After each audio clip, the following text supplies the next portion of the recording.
വചനം പറയുന്നു, യഹോവയിൽ ആശ്രയിക്കുകയും യഹോവ തന്നെ ആശ്രയമായിരിക്കുന്ന മനുഷ്യൻ ഭാഗ്യവാൻ. ഹല്ലേലൂയ. നമ്മുടെ സമപ്രായക്കാർ ലോകത്തിൽ നിന്ന് മാറ്റപ്പെട്ടു പോയി. നമ്മുടെ കൂടെ നടന്നവർ, നമ്മുടെ കുഞ്ഞുങ്ങൾ, നമ്മുടെ പുതിയ തലമുറകൾ വഴിവിട്ടു പോയിക്കൊണ്ടിരിക്കുമ്പോൾ എന്നെയും നിന്നെയും കാത്തു പരിപാലിച്ചത് നമ്മുടെ സമ്പത്തോ മഹിമയോ മാതാപിതാക്കളുടെ സമ്പത്തോ ഒന്നുമല്ല, എന്റെ അപ്പന്റെ കൃപയാ.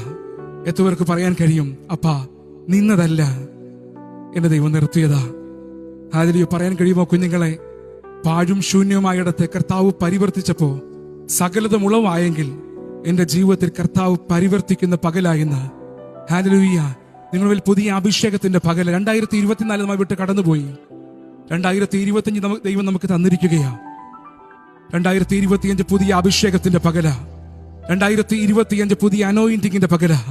2025 പുതിയ ബ്രേക്കിംഗിൽ നമ്മുടെ ജീവിതത്തിൽ നടക്കാൻ പോവുക. അതുകൊണ്ട് ചേർന്ന് പാടാം, പുകഴ്ത്തിയിടാം യേശുവിനെ, ക്രൂശിലെ ജയാളിയെ.